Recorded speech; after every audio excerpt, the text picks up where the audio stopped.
Bismillahirrahmanirrahim. Assalamualaikum warahmatullahi wabarakatuh. Innal hamdalillah nahmaduhu wa nasta'inuhu wa nastaghfiruh wa na'udzu billahi min syururi anfusina wa min sayyiati a'malina. May yahdihillahu fala mudhillalah wa may yudlil fala hadiyalah.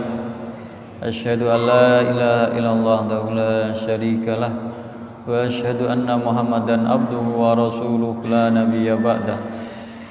Alhamdulillah, segala puji hanya bagi Allah yang telah memberikan nikmat hidayah, inayahnya, anugerahnya yang kita rasakan ini, nikmat kesehatan, nikmat keluangan waktu, nikmat semangat untuk beribadah, menghamba kepada Allah Subhanahu wa taala.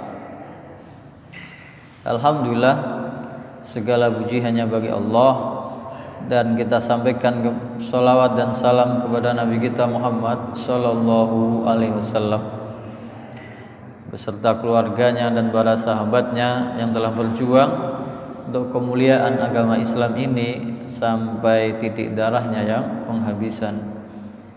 Alhamdulillah, sampai kita di pembahasan tentang hadisul ifk, penyebaran cerita bohong, cerita dusta yang disebarkan oleh orang-orang munafik setelah mereka ikut perang di peperangan Bani Mustalik. Sekembalinya Nabi SAW dari perang Bani Mustalik, dan di setiap peperangan Nabi SAW mengundi istri-istrinya siapa yang ikut mendampingi Nabi SAW. Lalu yang terdapat atau yang mendapat undian itu yang diajak oleh Nabi Muhammad SAW. Kebetulan di perang Bani Mustalik ini yang dapat adalah Aisyah radhiyallahu anha. Maka Aisyah radhiyallahu anha menyaksikan pernikahan Nabi SAW dengan Juwairiyah, yaitu putri dari kepala suku Bani Mustalik tersebut, dan kemudian menjadi salah satu ummahatul mukminin radhiyallahu anhunna ajmain. Nah, seperti sudah kita bahas, setelah dalam kepulangan dari perang Bani Mustalik ini, orang-orang munafik berulah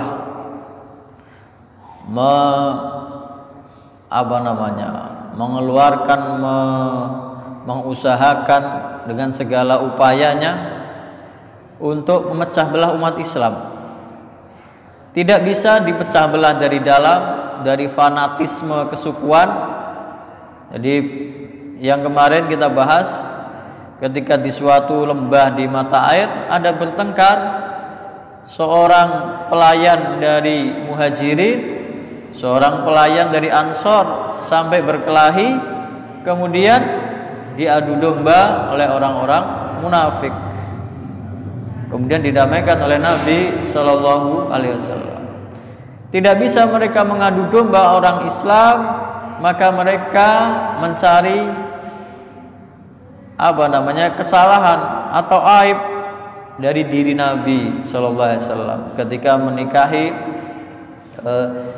Zainab binti Jahsh, yaitu yang dulunya istrinya Zaid bin Harithah. Kemudian semua terjawab dengan diturunkannya ayat-ayat Al-Quran. Nah, tidak bisa dengan menuduh pribadi Nabi Shallallahu Alaihi Wasallam terlalu mulia. Tidak bisa dicari celahnya, tidak bisa dicari aibnya.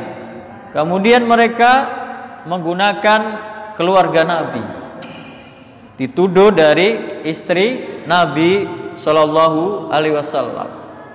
Kebetulan yang ikut dalam perang tersebut adalah Aisyah radhiyallahu anha. Dalam perjalanan pulang di situ, karena Nabi SAW tidak mau orang munafik ini sibuk ngobrol, sibuk membicarakan kelemahan atau kelebihan orang Muhajirin dan Ansor, maka supaya dipercepat perjalanan pulangnya, non-stop perjalanan. Begitu mereka sudah kelelahan baru suruh istirahat total, ketiduran. Jadi ini nggak sempat untuk ngobrol atau membuat perbincangan yang tidak ada gunanya. Nah, dalam kesempatan tersebut, ketika dalam salah satu masa istirahat, Aisyah radhiyallahu anha dan istri-istri Nabi pada umumnya itu di atas onta yang ada kayak apa namanya, tandunya gitu, kayak ada apa namanya, kayak tandu itu, kayak ada rumahnya, atapnya itu. Nah, kalau turun dia diturunkan oleh para pemuda. Begitu sedang turun istirahat, Aisyah radhiyallahu anha pergi untuk menunaikan hajatnya, buang hajat ke tempat yang jauh. Begitu selesai kembali lagi ke apa namanya, tendanya itu yang dipikul itu. Begitu sampai di tendanya ternyata diperiksa kalungnya hilang, padahal kalungnya ini pinjaman dari saudaranya. Lalu dia keluar lagi dari tendanya tersebut, tandunya itu, lalu mencari kalungnya sampai ketemu. Lama nggak ketemu, dicari-cari, kemudian ketemu. Setelah ketemu balik lagi ke tempat istirahat tadi, ternyata tandunya sudah diangkat oleh orang-orang muslimin yang bertugas untuk mengangkat tandu, dan mereka nggak kerasa karena yang mengangkat 4 orang, sedangkan Aisyah radhiyallahu anha waktu itu umurnya baru belasan. Bahkan Aisyah radhiyallahu anha ketika Nabi SAW wafat umurnya itu masih 18 tahun. Jadi di perang apa namanya Bani Mustalik ini umurnya antara 13 tahunan. Kemudian karena nggak kerasa, nggak ada perbedaan antara ada orang atau nggak ada orang, nggak diperhatikan, dibawa saja, ditandu, pasukan berangkat lagi. Begitu Aisyah radhiyallahu anha datang ke tempat istirahat, orang sudah hilang semua, sudah pergi semua. Maka Aisyah radhiyallahu anha teriak-teriak, minta tolong supaya orang itu kembali. Ternyata sudah jauh, nggak ada yang mendengarkan. Sampai beliau radhiyallahu anha kecapean, kemudian tertidur di tempat itu juga. Dan dia nggak nyusul. Dia mengira nanti kalau ketahuan tandunya itu kosong, pasti pasukannya akan balik lagi untuk menjemputnya. Ternyata enggak, pasukan tetap jalan terus, enggak ada yang tahu kalau di situ di tandunya enggak ada orangnya. Kemudian Aisyah karena kecapean juga tertidur di tempat tersebut. Tertidur, enggak berapa lama datang Sofwan bin Mu'attal. Ini pasukan yang paling belakangan. Dia terlambat paling belakang karena kebanyakan tidur juga. Begitu melihat ada Aisyah radhiyallahu anha tertidur di tempat tersebut, dia melihat langsung apa namanya kaget, kemudian teriak inna lillahi wa inna ilaihi rajiun. Waduh, zaujatu Rasulillah sallallahu alaihi wasallam, ini istrinya Nabi sallallahu alaihi wasallam, kenapa sampai ketinggalan di sini? Karena Sofwan ini teriak, maka Aisyah kaget bangun. Kaget bangun tanpa mengucapkan sesuatu kata apapun. Sofwan menurunkan untanya, menderum supaya turun, supaya Aisyah radhiyallahu anha naik. Maka naiklah Aisyah radhiyallahu anha di atas untanya Sofwan. Sofwan tetap di bawah, menuntun untanya menyusul pasukan. Nah, kemudian ketika pasukan itu sudah berjalan non-stop sampai kecapean di siang hari, terik istirahat. Nah, Sofwan dan Aisyah radhiyallahu anha menyusul. kelihatan dari jauh, kemudian datang, gabunglah dengan pasukan umat Islam. Nah, disitulah dilihat oleh orang-orang munafik. Tadi mereka sudah berusaha memecah belah umat Islam, mencari kelemahan dari kehidupan Nabi Sallallahu Alaihi Wasallam, nggak dapat. Lah ini punya bahan mencari kelemahan dari sisi keluarga Nabi Sallallahu Alaihi Wasallam, maka dimunculkanlah isu gosip, dituduh Aisyah radhiyallahu anha selingkuh dengan Sofwan bin Mu'attal. Ini bisik-bisik ini sampai ketika mereka pulang di Madinah menyebar. Aisyah radhiyallahu anha nggak tahu, nggak merasa apa-apa, karena begitu dia sampai di rumahnya di Madinah, jatuh sakit selama sebulan tidak keluar rumah. Lalu dalam masa tersebut wahyu juga tidak turun, dan Nabi tidak bisa komentar apa-apa. Nabi SAW diam saja, menunjukkan apa? Nabi SAW tidak mengetahui hal yang gaib. Ya kalau Nabi tahu hal yang gaib pasti langsung membantah. Oh, istri saya tidak bersalah. Yang menuduh ini orang yang bersumpah palsu atau menuduh orang-orang yang tidak bersalah. Ini Nabi SAW tidak komentar apa-apa, diam, karena nggak ada wahyu yang turun yang memberitahukan tentang Aisyah radhiyallahu anha. Aisyah sebetulnya nggak tahu apa-apa, cuman dia merasa perbedaan saja perlakuan Nabi ketika di rumahnya, tidak seperti biasanya. Tidak ada kehangatan atau kelemah lembutan atau basa-basi, kata-kata kasih sayang yang biasa. Tetap Nabi mengucapkan salam ketika masuk ke rumah Aisyah, tapi tidak lebih dari itu. Kemudian karena desas-desus gosip ini semakin menyebar di Madinah, Nabi SAW tetap menanggung pikiran, menanggung malu, menanggung beban, karena nggak tahu kebenarannya. Maka Nabi SAW bermusyawarah, meminta nasihat dari para sahabat. Para sahabat ada yang merasa kasihan juga kepada Nabi SAW. Ali radhiyallahu anhu ketika diminta nasihat oleh Nabi SAW, dia pikirannya bukan kepada Aisyah tapi kepada Nabi. Nabi SAW ini dibebani urusan dakwah yang tidak ringan, harus mengatur pasukan, harus mengurusi umat Islam, harus membentengi diri dari serangan orang-orang kafir dari luar Madinah.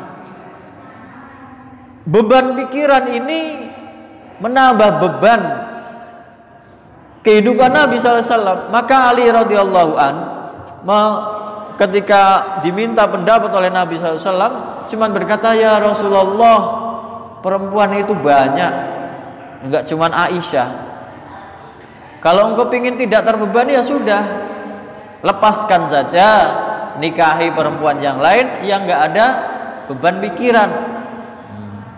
Kecenderungannya seperti itu. Ali tidak mengucapkan secara frontal ceraikan saja Aisyah, tidak, tetapi dengan bahasa kiasan. Udahlah, jangan dibikin beban pikiran. Kalau memang engkau nggak mau mengurusinya atau menyelesaikannya, ya sudah, lepaskan saja. Cari orang yang tidak bermasalah. Kemudian ketika Nabi SAW bertanya kepada Usamah bin Zaid, ini kan termasuk dalam lingkaran keluarga Nabi. Usamah anaknya Zaid bin Harisah. Zaid bin Harisah itu anak angkat Nabi SAW. Mereka tumbuh dalam rumahnya Nabi. Ketika Usamah radhiyallahu anhu ditanya, wahai Usamah, bagaimana pandanganmu terhadap Aisyah ini? Urusannya bagaimana? Usamah mengatakan, "Ya Rasulullah, saya nggak melihat kejelekan dalam kehidupan Aisyah. Dia orang baik. Siddiqah binti As-Siddiq, perempuan yang sangat membenarkan. Bapaknya orang yang sangat membenarkan engkau, orang yang paling engkau cintai. Pertahankan dia, karena saya tidak pernah melihat kejelekan dari sisi kehidupan Aisyah radhiyallahu anha ini." Nah, tetapi Nabi SAW tidak mempunyai keputusan. Nah, Aisyah radhiyallahu an itu karena masih sakit, jadi kemana-mana dia diantar oleh beberapa perempuan dari orang-orang Islam, orang-orang yang beriman. Salah satu yang nganter, yang membantu dia adalah ibunya Mistah bin Usasah. Ini masih kerabatnya Aisyah, kerabatnya Abu Bakar As-Siddiq. Ibunya Mistah, dan Mistah ini termasuk muhajirin, kerabatnya Abu Bakar As-Siddiq dari Mekah, ikut hijrah ke Madinah. Dia termasuk orang yang miskin, fuqara. Kemudian dia ikut jihad perang Badar. Nah, inilah keistimewaan orang yang ikut perang Badar. Berbuat salah, tapi kelak diampuni oleh Allah Subhanahu wa taala. Kemudian ibunya Mistah ini mengatakan kepada Aisyah, "Celaka Mistah. Dia ikut-ikutan menyebarkan berita bohong." Aisyah nggak tahu berita bohong apa. Nah, kemudian dia bertanya, "Apa yang disebarkan?" Ternyata selama ini ada berita yang menyebar yang menuduh dia berzina atau selingkuh dengan Sofwan bin Mu'attal.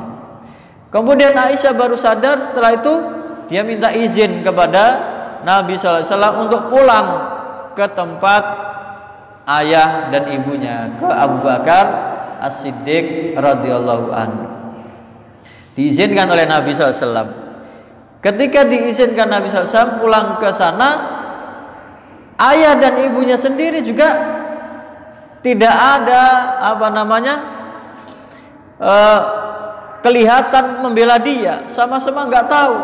Nah, ini begitu dahsyatnya berita bohong, gosip yang disebarkan oleh orang-orang munafik ini, sampai orang yang beriman juga ikut terpengaruh, sampai sekelas Abu Bakar As-Siddiq saya tidak berani untuk membela anaknya sendiri. Kemudian setelah bersama bapak dan ibunya, kemudian Nabi SAW berkata kepada Aisyah,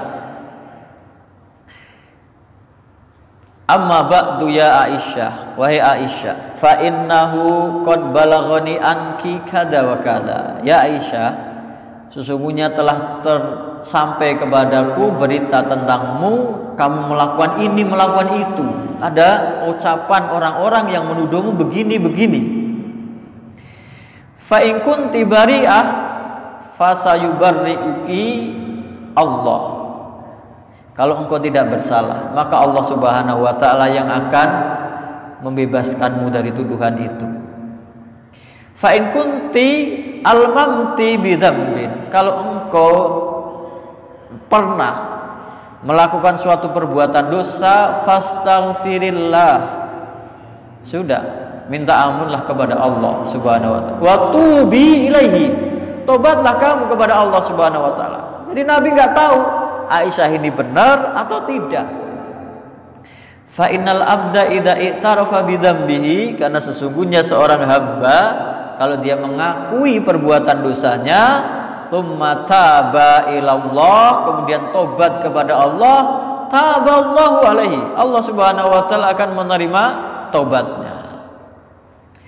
Maka Aisyah radhiyallahu anha berkata kepada bapak ibunya Abu Bakar As-Siddiq dan ibunya sendiri. Dia berkata, "Wallahi laqad alimtu laqad sami'tum hadzal hadis hatta istaqarra fi anfusikum wa sadaqtum bih." Demi Allah, sekarang saya tahu selama ini ada berita tuduhan begini-begini kepadaku. Laqad sami'tum hadzal hadis, kalian sudah mendengar sendiri berita-berita tersebut. hatta istaqarra fi anfusikum, sampai itu menjadi sebuah kebenaran bagi kalian. Wa sadaqtum, dan kalian membenarkan berita itu. Fala in qultu lakum inni bari'ah, kalau aku mengatakan aku enggak bersalah, wallahu ya'lamu anni bari'ah, dan demi Allah, Allah tahu aku itu tidak bersalah. La tusaddiquni bidzalik, kalian juga enggak akan percaya kepadaku, enggak akan membenarkan. Enggak ada yang percaya kalau aku mengatakan aku tidak bersalah pun, enggak ada satupun yang percaya. Bahkan bapak ibuku sendiri enggak percaya. Wala in i'taraftu lakum bi amrin, tapi kalau aku mengaku bersalah, wallahi wallahu ya'lamu anni minhu bari'ah, tapi Allah tahu bahwa aku tidak bersalah, tapi kalau walaupun aku tidak bersalah, aku mengaku bersalah, la tusaddiqonni, kalian pasti percaya aku bersalah. Wallahi ma ajidu li walakum masalan illa qala Abi Yusuf, demi Allah, masalahku ini gak ada jalan keluarnya kecuali aku mengembalikannya kepada Allah Subhanahu wa taala. Aku bersabar dengannya seperti bapaknya Nabi Yusuf, yaitu Nabi Yakub alaihissalam ketika kehilangan Nabi Yusuf alaihissalam. Fasabrun jamil, sabar itu yang paling bagus. Wallahul musta'anu ala ma tasifun, Allah Subhanahu wa taala yang memberi pertolongan atas apa-apa yang kalian ucapkan, apa-apa yang kalian sifatkan. Aku sabar, kata Aisyah radhiyallahu anha. Nah, ini berarti sebulan lebih gosip ini menyebar menguasai Madinah. Bahkan tadi sekelas Mistah bin Usasah, pejuang di perang Badar, ikut menyebarkan, padahal sehari-harinya Mistah bin Usasah ini yang nyuplai makanan, ibaratnya yang menafkahinya itu Abu Bakar As-Siddiq. Abu Bakar orang kaya, ini kerabatnya, karena dia nggak punya apa-apa, yang menafkahi Abu Bakar As-Siddiq selama ini. Nah, kemudian turunlah dari surah An-Nur itu dari ayat 11 sampai 20 bahkan 22 yang menjelaskan tentang berita bohong tersebut. A'udzubillahi minasyaitonirrajim. Bismillahirrahmanirrahim. Innal ladzina ja'u bil ifki usbatum minkum, sesungguhnya orang-orang yang membawa berita bohong itu ya dari kalian sendiri, dari umat Islam. La tahsabuhu syarrul lakum bal huwa khairul lakum, jangan kira itu buruk bagi kalian, itu bahkan bagus. Untuk melihat tingkat keimanan siapa orang yang terpukau dengan ucapan orang-orang munafik. Likulli imri'in minhum maktasaba minal itsm, semua orang yang ikut menyebarkan berita itu menanggung dosa dari apa yang dia sebarkan. Walladzi tawalla kibrahu minhum lahu adzabun adzim, dan orang-orang yang berpaling karena kesombongannya, mereka mendapat azab yang sangat berat. Kemudian dijelaskan bahwasanya itu semua adalah berita bohong. Aisyah tidak bersalah. Begitu Aisyah radhiyallahu anha dijelaskan dalam surah An-Nur ini dari ayat 11 sampai 20 lebih, maka Nabi SAW buru-buru ke rumahnya Abu Bakar As-Siddiq untuk memberitahukan. Nabi SAW bersabda, "Ya Aisyah, ammallahu faqad bara'aki." Wahai Aisyah, Allah Subhanahu wa taala sudah membebaskanmu dari tuduhan, membersihkan namamu. Ibunya gembira sekali, Abu Bakar juga gembira. Lalu ibunya mengatakan, "Qumi ilaihi ya Aisyah, berdiri engkau sambut itu suamimu." Nabi SAW yang membawa kabar gembira. Aisyah kemudian bersyukur, memuji kepada Allah Subhanahu wa taala. Nah, kemudian ternyata setelah terbukti dan dibuktikan dari Al-Qur'an ini, ayat-ayat Al-Qur'an dari surah An-Nur ini, maka Aisyah terbebas. Maka orang-orang yang menyebarkan berita bohong ini kemudian dihukum cambuk karena menuduh tanpa bukti. Laula id sami'tumuhu dhannal mu'minuna wal mu'minatu bi anfusihim khairan. Kenapa seandainya kalian yang mendengar berita itu, harusnya kalian sebagai orang yang beriman, laki-laki dan perempuan, harusnya punya prasangka yang baik. Jangan langsung menyebarkan berita yang belum tentu kebenarannya. Wa qalu hadza ifkum mubin. Dan katakan, seandainya kalian mengatakan ini adalah berita bohong, berita keji, tuduhan yang tidak berdasar, tetapi ikut menyebarkan. Di situ dicambuk Mistah bin Usasa, Hasan bin Sabit, dan Hamnah bin Tujas. Abdullah bin Ubay bin Salul, tokoh munafik yang ikut menyebarkan, tidak ikut dicambuk. Mungkin karena hukuman cambuk itu justru untuk meringankan hukuman kelak di akhirat, karena dia kelak di akhirat kan fid-darkil asfali minan nar. Innal munafiqina fid-darkil asfali minan nar. Orang munafik itu di kerak paling dalam di neraka. Nah, khusus bagi Mistah bin Usasah, ini keistimewaan orang-orang yang ikut perang Badar. Nanti ada Hatib bin Abi Balta'ah ketika peristiwa Fathu Makkah. Di sini hadisul ifki ada Mistah bin Usasah, sama-sama veteran perang Badar. Veteran perang Badar itu diampuni dosa-dosanya yang telah lampau dan akan datang. Abu Bakar As-Siddiq setelah ayat ini turun menjelaskan bahwa putrinya tidak bersalah, ketahuan bahwa berita bohong itu disebarkan oleh kerabatnya sendiri, Mistah bin Usasah, yang selama ini dinafkahinya, dijamin kebutuhannya, maka Abu Bakar ini bersumpah, aku nggak akan ngasih kamu nafkah lagi, aku nggak akan ngasih kamu makanan lagi. Maka justru Abu Bakar ini ditegur oleh Allah Subhanahu wa taala. Ibaratnya seakan-akan Allah Subhanahu wa taala yang memintakan ampun kepada Abu Bakar supaya mengampuni Mistah bin Usasah. Di ayat ke-22 dari surah An-Nur.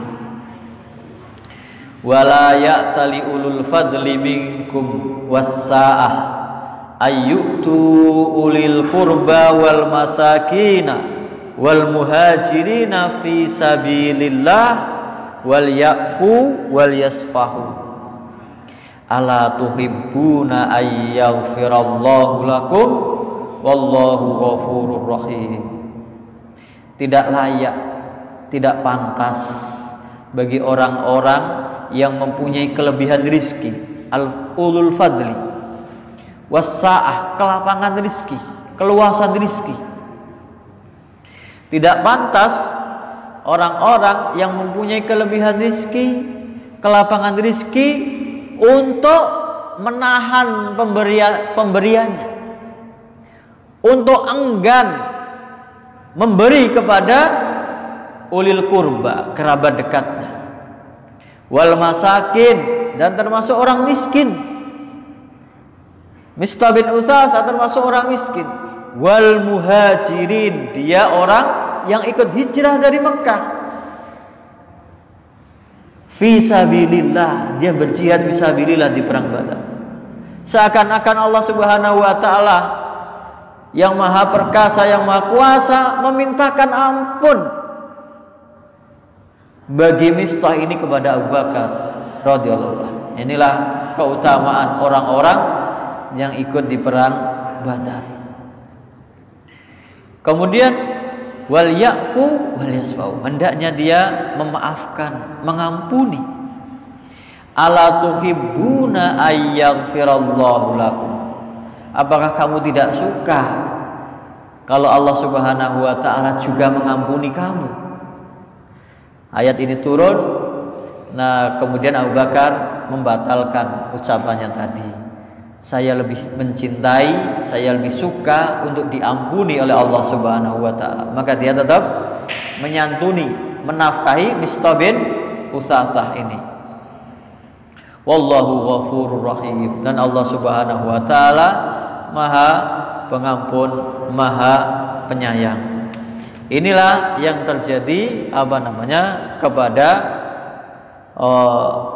Ummul Mukminin Aisyah radhiyallahu anha, dan kemudian ulah orang-orang munafik ini terbongkar sudah kedoknya.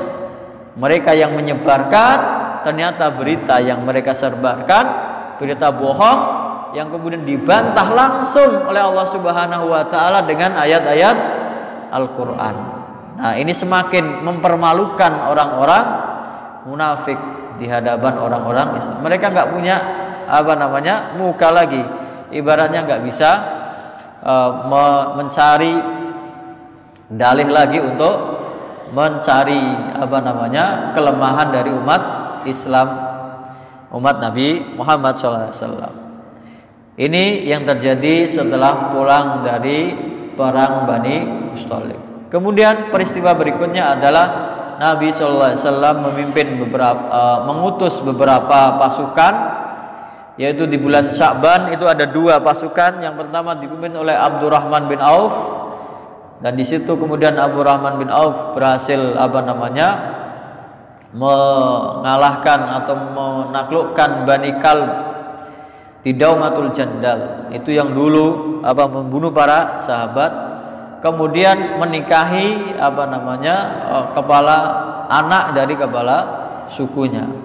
Kemudian Ali bin Abi Thalib diutus ke Bani Sa'id bin Bakar, menang juga di tahun ke-6 bulan Sya'ban, tahun ke-6 Hijriah.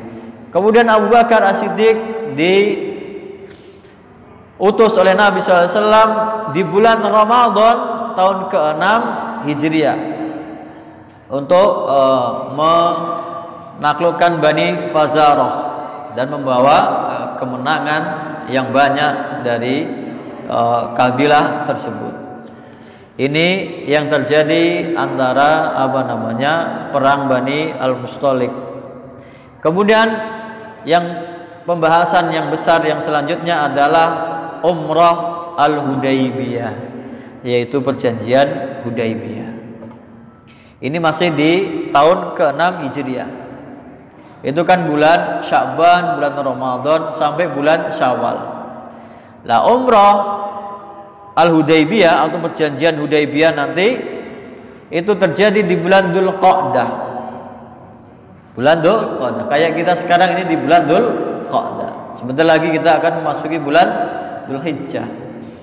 Nah, ketika setelah perang Al-Ahzab, perang Khandaq, Nabi sallallahu alaihi wasallam di akhir pertempuran itu Nabi sallallahu alaihi wasallam mengatakan bahwa mulai sekarang kita yang akan menyerbu mereka. Al-ana gzuhum wa la yaghzuna. Mulai sekarang setelah kemenangan dari perang Ahzab ini, kita yang menyerbu mereka, orang kafir. Wa la yaghzuna, mereka enggak akan bisa menyerbu kita. Nahnu nasiru ilaihim, kita yang akan berangkat ke negeri mereka. Kemudian Nabi sallallahu alaihi wasallam bermimpi. Dia tawaf di depan Ka'bah bersama para sahabat. Nah, ini kan mimpi bahwa kemenangan sudah semakin dekat. Kemudian Nabi SAW menceritakan mimpinya ini kepada para sahabat, bahwa Nabi SAW masuk ke Masjidil Haram, kemudian tawaf, mengambil kuncinya Ka'bah, kemudian umroh. Dan di antara sahabat ada yang mencukur rambutnya sampai gundul, ada yang tahallul, mencukur sedikit saja.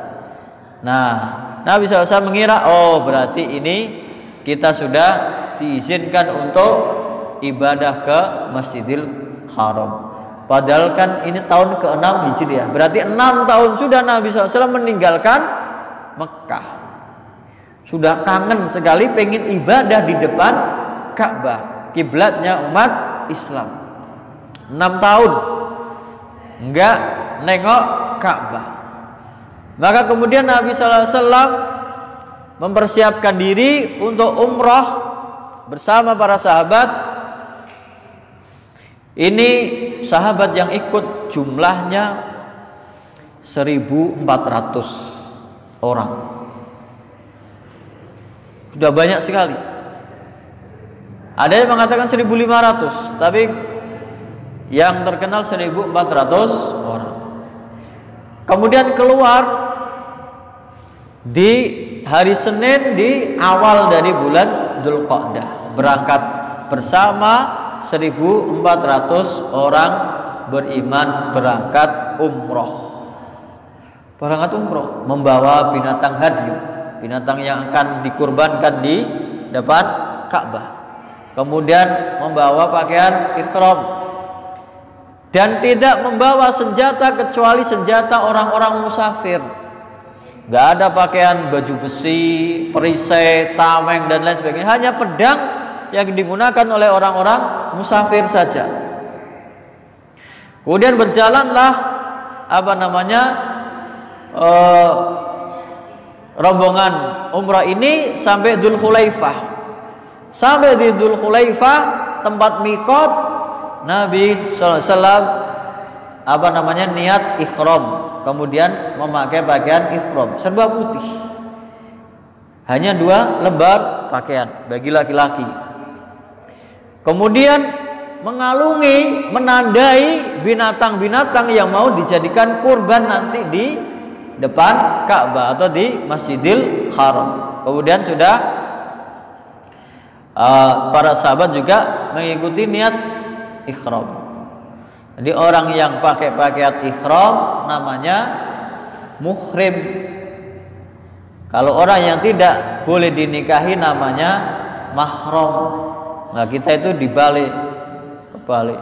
Oh bukan muhrim, jangan bersentuhan. Padahal muhrim itu yang pakai pakaian ihram, yang mau haji, yang mau umroh, nah itu namanya muhrim. Kalau yang tidak boleh dinikahi namanya mahram. Di Indonesia kebalik. Kemudian ketika mendengar berita ini kan suatu peristiwa yang besar. Ada pergerakan 1.400 orang dari Madinah bersama Nabi SAW ingin ke Mekah. Sudah sampai di Dzulhulaifah, sudah ihram, sudah pakai pakaian putih-putih, sudah mengalungi binatang kurbannya. Nah kemudian orang-orang kafir Quraisy, mereka ingin mempertahankan eksistensinya, mempertahankan kekuasaannya. Jadi orang kafir Mekah ini yang paling keras permusuhannya dengan orang-orang beriman. Maka mereka mempersiapkan pasukan untuk menghadang Nabi Shallallahu Alaihi Wasallam. Jadi Nabi mengutus beberapa mata-mata yang berangkat duluan. Jadi ini rombongan besarnya 1.400 mengurus beberapa orang yang untuk mencari tahu kabar dari Makkah. Ketika sudah sampai di Mekah melihat pergerakan pasukan, orang ini balik lagi ke Nabi SAW mengabarkan mereka sudah mempersiapkan pasukan untuk menghalangi orang-orang dari Madinah yang akan melaksanakan umroh. Lalu Nabi SAW bertanya kepada para sahabat, bagaimana ini?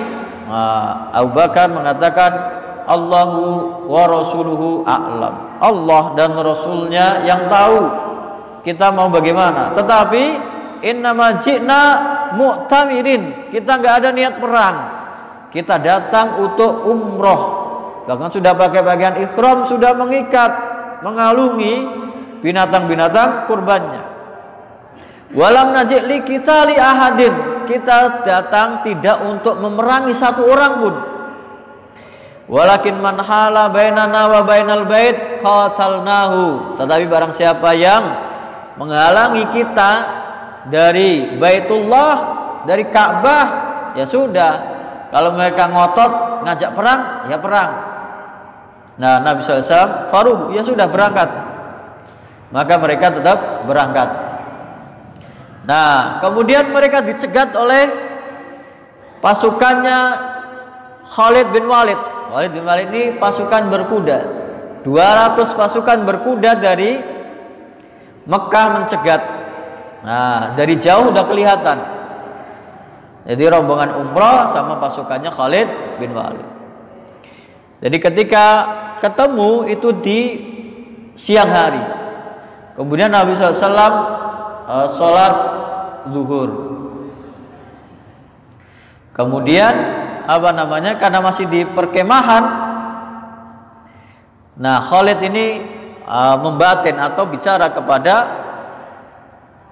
pasukannya, laqad kanu ala gharrah, mereka itu dalam keadaan lengah. Kalau kita serang, lau kunna hamalna alaihim la asabna minhum, kalau kita serang mereka dalam keadaan mereka sedang sholat, nah kita akan bisa mengalahkan mereka. Jadi mereka siap-siap menyerang. Tapi ternyata turunlah wahyu yang memerintahkan Nabi tentang syariat sholat khauf, sholat dalam keadaan perang, dalam keadaan ketakutan. Maka mereka tidak bisa menyerang umat, maka gagal.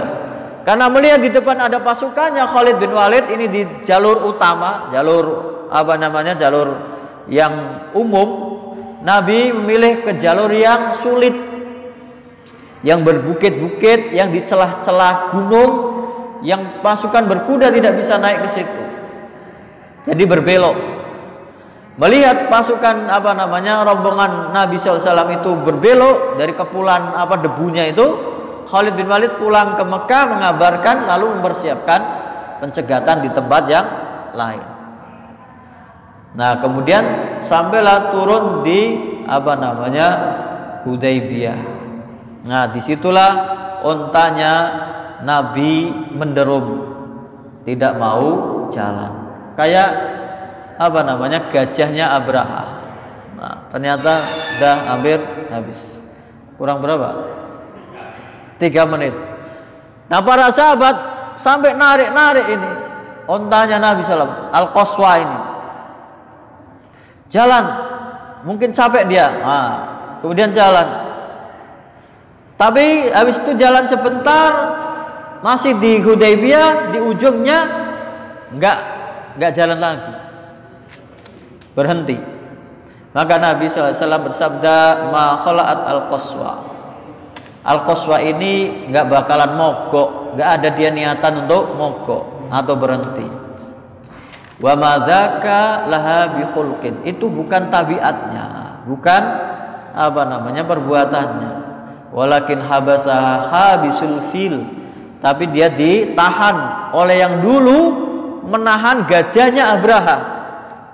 Memang sengaja oleh Allah Subhanahu wa taala ditahan di tempat tersebut di Hudaybiyah.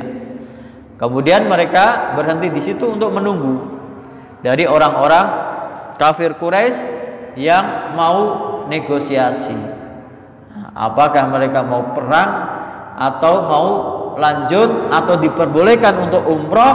Karena Nabi tidak ada persiapan perang, hanya untuk umroh, pakaiannya pakaian umroh, nggak ada pakaian perang, senjatanya hanya pedang untuk perjalanan.